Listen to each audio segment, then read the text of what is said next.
Jack Cunningham, Ben Affleck, is a backbreaking laborer on a construction site.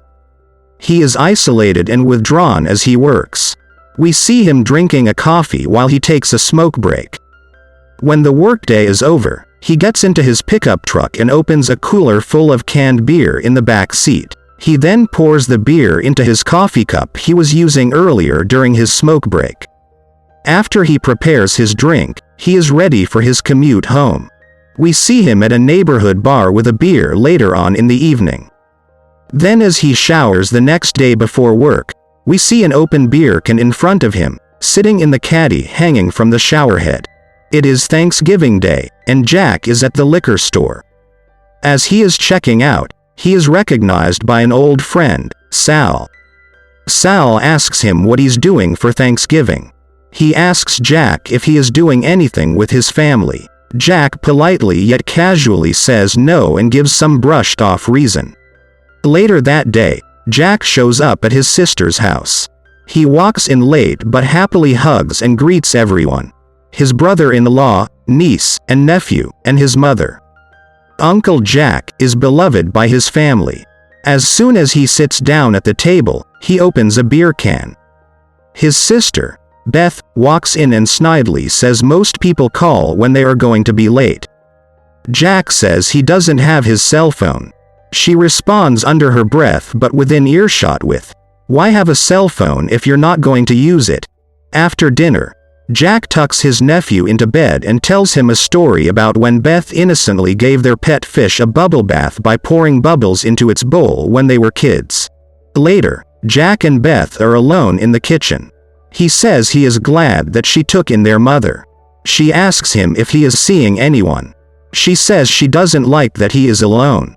She says Angie is worried about him. Angie is Jack's wife, but they are separated. Jack is surprised and confused that Angie called Beth to ask about him rather than call him directly. Beth mentions that her friend, Kathy Collins, told her, Beth, that she sees Jack's truck at Harold's bar every night. Jack is angry at the interrogation and insinuation. He insults Kathy Collins for being fat. Then he says, "That's why I don't come here." He leaves the conversation after he finds out which of Beth's 20 bedrooms he can stay in that night. We see him calling Angie from the bedroom and leaving her a voicemail. He says he is calling her because he knows she asked Beth about him and that he still has the same phone number from when they were married. Jack comes home the next day and listens to his messages. The first one is from his friend, Miguel, inviting him to his son's birthday party. The second message is from Father Divine, the principal from his old high school. Jack goes to his high school, Bishop Hayes, and is recognized immediately and greeted warmly by a school administrator.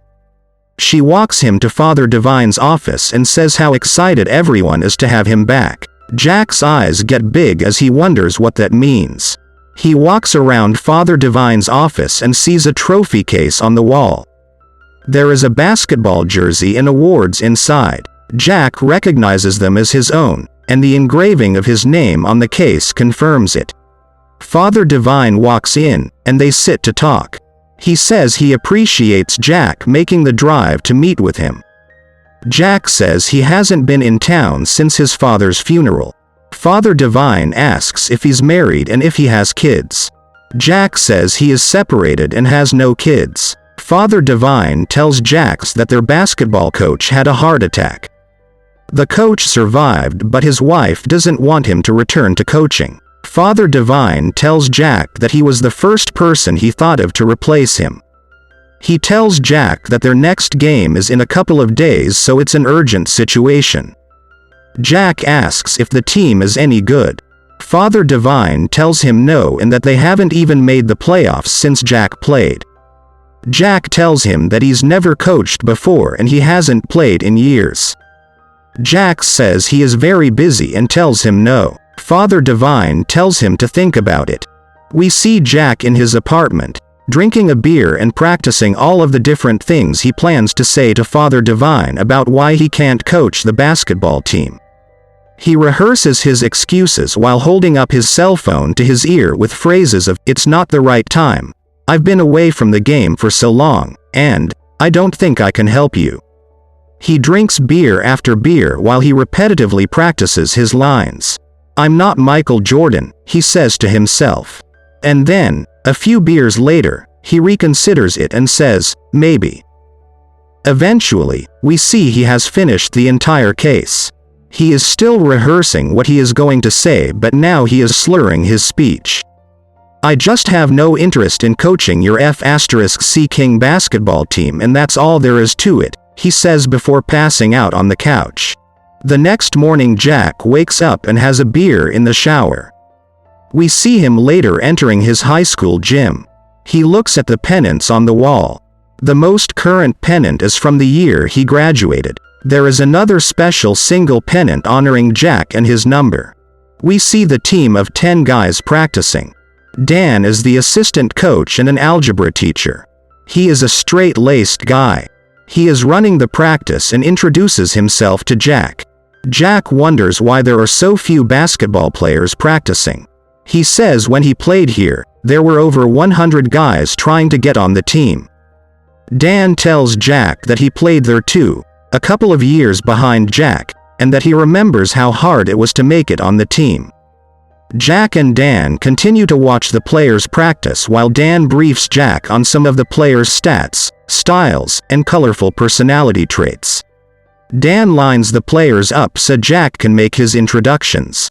Jack singles out certain players and their three-point statistics. Out of 130 attempts, their current star player, Marcus, only made 34 shots. In contrast, a low-key player, Bobby, made 25 three-point shots out of 40 attempts. Jack talks to the team in a way they've never heard before. They are listening. This is the most alert we have seen Jack. After the practice, Dan gives Jack the keys to the office, game balls, and a flash drive of current sets they run. Jack asks Dan why he didn't take the head coach job. Dan says his mother has MS and doesn't have time for it. Jack asks Dan what is the dress code for the game. Dan says the dress code for the head coach is a coat and tie. Before his first game, Jack checks his closet and finds his one jacket crumpled up in a box on the floor. From Jack's office, we can hear the crowded gym. We see he is wearing his jacket, and he nervously pops a half of a container of Tic Tacs into his mouth as he hits the court. Father Whalen is also an assistant and is sitting with the team on the sidelines. He introduces himself to Jack and asks him how he is doing. F*CK, I'm as nervous as *T. Jack answers. Bishop Hayes loses the game 67-31. After the game, we see Jack at Harold's bar drinking happily and telling his buddies dirty jokes. Later on, when Jack is stumbling drunk, his old friend, Doc, helps him home. Jack drinks a beer in his morning shower the next day, and while driving to work, he pours hard liquor into his coffee thermos.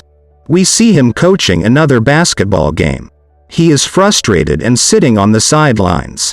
The team suffers another terrible loss. That night, at home, he listens to his messages. The first message is Miguel, again, reminding Jack about his son's birthday party that's coming up. The second message is from Angie. She left a message saying that she is going to be close by for a meeting with a client tomorrow and asks him if he would like to meet. The next day they meet for lunch. Jack asks Angie if she likes her new job. She says it pays the bills. She knows about his coaching position and seems happy for him. He jokes that it would be better if they won a game. He asks her why she is worried about him. She says that he sees the world in dark ways, and she wishes he would move on in his life. He asks her if she is moving on in her life. She looks down. Jack knows what that means. What's his name? Jack asks. He asks how they met and how long ago. She answers his questions and admits that she wanted to be the one to tell him. She didn't want him to hear it from their friends. He is completely blindsided. She says Miguel called her and told her that he hasn't heard back from Jack yet about his son's birthday party. She asks Jack if he is planning to go. He is quiet and still upset. She says to let her know and that they can go together. She walks away. He sits alone with his head in his hands. Later that night, we see him doing shots at Harold's bar with his buddies. Not long afterwards we see him stumbling drunk and assisted by Doc, helping him into his apartment again. The next basketball game is an away game, and the bus is waiting. Dan tells Jack that Kenny is missing. Kenny is a smooth and charming lady killer. Jack finds him talking with a girl in the stairwell. Jack interrupts him and takes him to the bus. On the way, Jack tells him that he better not get caught by Father. The team hosting Bishop Hayes for this away game is one fancy operation. Their gym is new and modern. Their bleachers are full of enthusiastic fans. Everyone is color coordinated and chanting.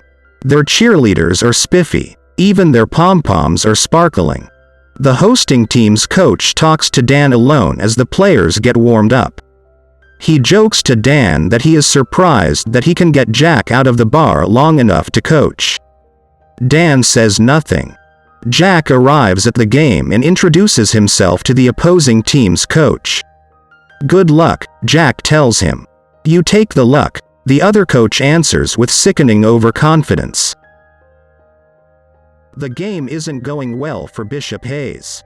They are playing sloppily. The other team is playing like a bunch of professional NBA stars in comparison. At a timeout, Jack yells at his team that they are playing like a bunch of F*** King PSSIES. He says that he will not coach a team that's been out-toughed. He encourages them to play aggressively and inspires them with his own fire. The players return to the court with huge moves and noticeable confidence. After a flagrant foul is called on Bishop Hayes, Jack cheers them on proudly.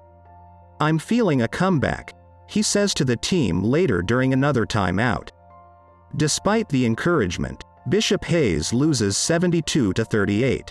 On the bus ride home, Father Whalen sits behind Jack. Father Whalen takes the opportunity to tell Jack about the code of conduct Bishop Hayes enforces, which includes language. He tells Jack that it is more important that the players develop into men of integrity and faith rather than it is to win games. Jack asks him that with all of the more important things going on in the world, does he really think Christ gives a shish-hash-tea about what he says to these kids? Father Whalen tells him that he does think Christ gives a shish-hash-tea. Later that night, as they are walking to their cars, Dan talks to Jack about some empty beer cans that he found in his office while he was helping a student with his contact lens. "Don't let it happen again," Dan cautions. Jack says, "No problem." Jack drives to Harold's place. He pensively sits in his truck parked right outside the front door. He drives away. Jack comes to the next practice with plans and plays for the team. He introduces what he calls the diamond press to the guys. In the middle of explaining his new plans, Marcus shows up late for practice. He is 4 minutes late and nonchalant about it. Jack punishes him by telling Marcus that he's not playing the next game. When Marcus responds with an even louder bad attitude, Jack kicks him off of the team for good. At the next game, the score is tied. There is a bad call on Bishop Hayes. "Bullsh-hash-tea, God damn it," Jack yells. He turns to Father Whalen and says that he's trying to not curse. Father Whalen tells him to try harder. At their final timeout, Jax tells the guys to run a specific play and they execute it exactly and they win, 57-55. Jack sees Brandon, a very quiet and talented player, walking home from school that night and gives him a ride. They talk about the game and certain plays and Jack gives him special advice. Jack tells him he is the best player on the team. Marcus is notoriously quiet on and off of the court and doesn't say anything in response. Jack tells Brandon he sees the game differently than anyone else. Jack asks him if he makes him team captain, will he speak up to the other guys when they need it? When they get to Brandon's house, his father lets him in, and he eyeballs Jack suspiciously. Jack waves to him, reassuringly from his truck. At practice the next day, Jack has Brandon calling out plays and moves. It is more of a lesson in getting Brandon to project his voice throughout the gym. We see Jack in different parts of the gym, yelling to Brandon that he can't hear him. Eventually, Brandon yells, F***CKU. Can you hear that? Jack, under his breath, says he can hear that. The next day Marcus shows up at Jack's apartment. He tells Jack that he wants to be on the team again because his mom can only pick him up at a certain time after school, and it coincides with the basketball schedule. Jack tells him sorry and that he can arrange for a study hall or some other scheduling accommodation instead. Jack shuts the door. Marcus knocks on his door again. He is crying. He says he wants to play basketball and he doesn't like anything else. In all of this passionate outpour, Marcus curses to emphatically describe his enthusiasm. Jack tells him not to swear. Marcus desperately apologizes. Jack sighs and tells him to be at practice at 4. Don't be late, Jack scolds. At the next practice, Jack walks up to the team with Marcus alongside him. He tells them Marcus is back on the team and that Brandon is the captain going forward. Later we see Brandon calling out authoritatively, looking for Kenny. It is implied that Kenny is once again talking to a girl and needs to be wrangled in. We see the team playing differently at games. They are more cohesive and less sloppy. We see Jack still cursing, chicken-sh-t, and bull-sh-t at bad calls. The final scores are losses but much closer. One is 57-54. The next is 49-43. We see the improvement trend continue at the next game and then the next. Jack tells the team if they do all of the little things right, it will lead to big things. He reminds them that little things can make a big difference. And they do. They start winning games. We see Jack working on plays while he is working at his construction job. He has the team training hard during practice. He has them running up the bleachers and around the stands. He tells them to respect the game and works out strategies while inspiring them. At the next practice, we see Kenny running back and forth the parquet flooring, from basket to the point of exhaustion. He is being punished, and he breathlessly wants to know how much longer he has to run back and forth. This punishment is not put upon him by the coach or the team. The 3 girls he's been romancing and preoccupied by are watching on the sidelines and dictating this penalty. The team is watching on the bleachers and laughing at him. Angie and Jack attend Miguel's son's birthday party together. It is at an outdoor park with batting cages and mini-golf. They are both sullen. They used to be very friendly with this family and group of people but aren't close with anymore. Remember him? This is Michael's dad, is how Miguel describes Jack to his son. Being called Michael's dad shakes Jack up. Later we see Angie and Jack leaving flowers by the headstone of Michael Cunningham. This is their son. She whispers to Michael's headstone softly. Jack afterwards grips the headstone and sadly says, "I miss you, bud." In the truck, as Jack is dropping Angie off at her home, they talk. She says she felt like an outcast, and she gets angry all over again at occasions like that birthday party. Jack tells her he never stops being angry. He tells her he's suffering.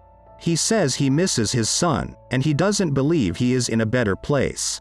Jack says the best place for him, Michael, is with him and her. Jack is overwhelmed and then turns on her by criticizing her for having a new job and for having a new rich boyfriend while they are still married. He catches himself as he's gone too far and says sorry. She gets out of the truck, and he drives away. Days later, Beth visits Jack at his apartment along with her family and their mother. Beth tells Jack he needs a new shower curtain because his current one smells. It is an otherwise friendly visit, and they are very interested in Jack's team and how they are doing. Beth's son is particularly fascinated as he follows the stats after every game religiously. He knows the whole schedule and how important the next 2 games are to get into the playoffs. The next game is a big one, indeed. Jack's mother, Beth, and her whole family sit in the bleachers to support him. Sal, Jake's friend from the liquor store on Thanksgiving, is on the court as a ref. Bishop Hayes is playing aggressively. In the fourth quarter, the score is so close it could be either team's game. Tension is high, and there are bad calls on Bishop Hayes. Jack loses his cool. He gets into Sal's face. "You're a PSSY. F***CKU, he yells at the ref.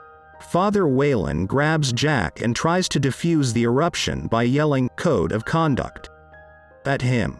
Jack narrowly escapes being ejected from the game. Bishop Hayes loses 60-63. Jack is driving Brandon home after the game. He tells Brandon he's sorry for losing his temper tonight. Brandon tells Jack that his father said Jack had a full basketball scholarship to Kansas, but he didn't take it. Brandon wants to know why. Jack tells him that he loved playing basketball because it made his father proud of him, but then he realized that his dad loved that he was good at basketball, not for who he was.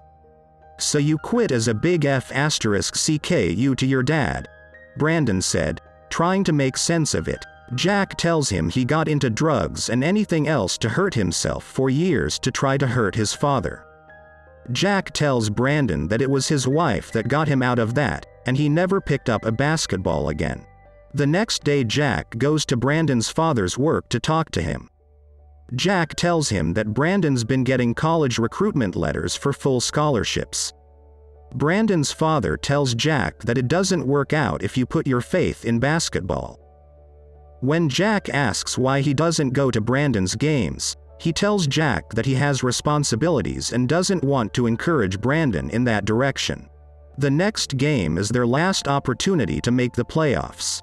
Although it's at their home court, the team is very nervous. In Jack's office, Dan uncharacteristically says to him, "I know it doesn't really matter, but I really want to beat these F***C King guys." Jack pumps up the guys with encouragement before the tip-off. He knows they are nervous and jokes that the other team probably has a better coach. Jack emphasizes that the other team is not a better team and to earn the playoffs. The visiting team gets a big lead right away.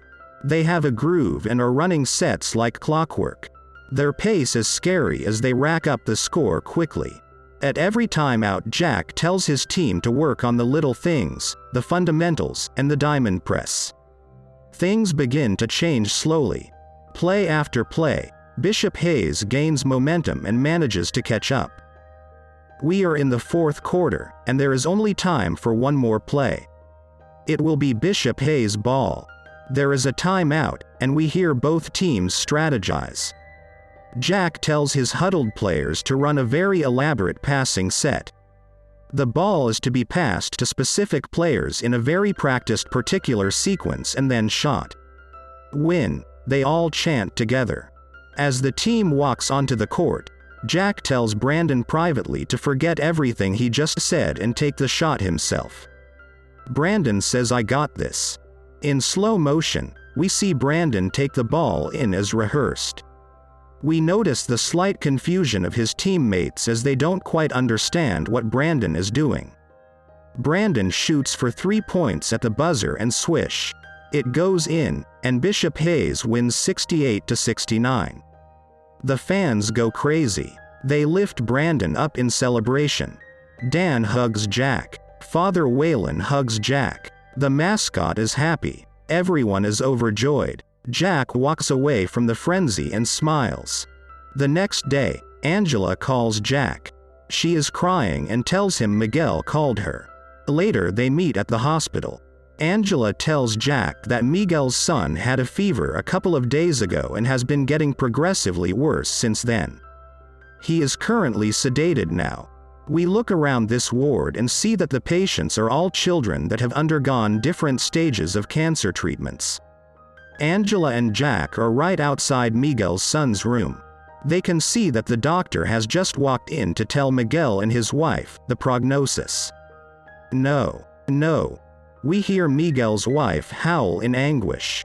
This whole scene stirs up Jack painfully to his core, and he leaves the hospital as fast as he can. He goes to Harold's place for some immediate day drinking, which leads to night drinking. That night, Doc once again helped Jack upstairs to his apartment. Doc tells him that he used to help his father up the stairs too. Jack wakes up the next morning and realizes he is late for basketball practice. He runs to Harold's place, where he left his truck the night before, and rushes to the gym. He arrives hungover and disheveled. He tells Dan that the electricity went out at his apartment, so he overslept. We see Dan doesn't believe him. Later we see Jack pouring hard liquor into his coffee thermos at his desk while he is reviewing basketball footage on his laptop. Dan and Father Divine come to his office unannounced. Father Divine tells Jack that they have to let him go. Dan tells Jack that he knows he lied about being late. He said he could smell the liquor on him, and the guys on the team could too. Jack begs him to just let him stay to make it in the playoffs. He pleads with him and says he really needs this job. Father Divine says he can't be responsible for having him be around the boys like that, and that they have a zero-tolerance policy for that behavior. Jack says this is all bullshit and has a hard time taking the key to his office off of his keyring. Jack asks them who is going to coach the team without him. You? He scoffs while pointing to Dan. Your AF*C King math teacher. We see him a little while later, sadly walking through the gym, for the last time as the head coach. Jack is at the bar having a beer. The bartender pours him a shot and says it's from the blonde in the corner who says she knows you. A little later, the bartender pours him another shot and says it's from the blonde, and she says stop being a jackoff and come talk to her. We see Jack driving the blonde home, and he is sloppily drunk. He drives head-on into a parked car and sets off its alarm. She tells him that this is her neighbor's car, and she lives just around the corner. She tells him to hurry, park around the back and meet her at her apartment. He does exactly that. Jack walks into the upstairs apartment and opens the refrigerator to look for beer. Then he walks into the bathroom to take a piss. As he is relieving himself with the bathroom door open, we see a man holding a baseball bat approach him and asking him who the hell is he and what is he doing. Drunk as he is, Jack realizes that he walked into the wrong apartment by mistake. The man with the bat tells Jack he has called the police. When Jack hears this, he tries to leave, and after a scuffle with the man with the bat, Jack falls down the stairs. He is passed out, bloody and broken. Jack wakes up in the hospital. Beth is curled up in the chair next to him. "Can I get you anything?" she asks. She tells him the police found him in the street. The police also told her that he broke into someone's house. Beth asks Jack if he is going to kill himself or keep going like this. She tells him she is going to get him help and arranges for him to stay at a rehab facility. We see Dan telling the guys that Jack won't be coaching the team any longer. Then we see Jack in tears at a therapy session in rehab. The therapist tells him she notices that he never talks about his son. He tells her about his son's tumors on his spine and in his brain. He tells her about the 30 round of radiation he went through and his screams when he had seizures. The therapist tells Jack to think about Michael and what would he want for Jack. She tells Jack that he can't change the past, but he can change how he moves forward. Angie visits Jack in rehab. Jack tells her that he should have come to rehab a long time ago.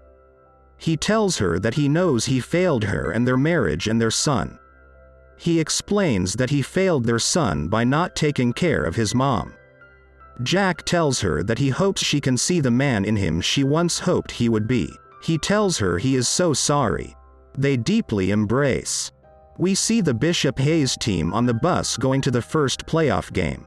Then we see Jack's mother, Beth, and her family all visiting Jack in rehab.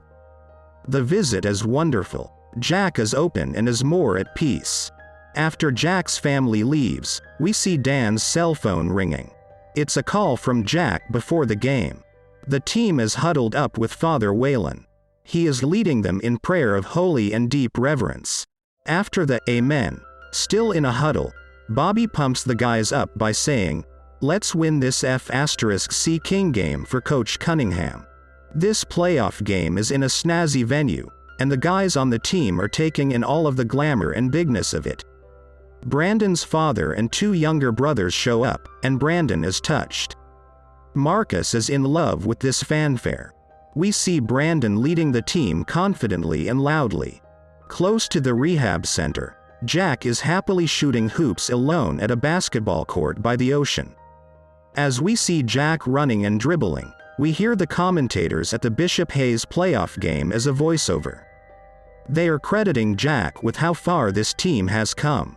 They attribute the team's impressive chances of winning to Jack Cunningham's influence and inspiration.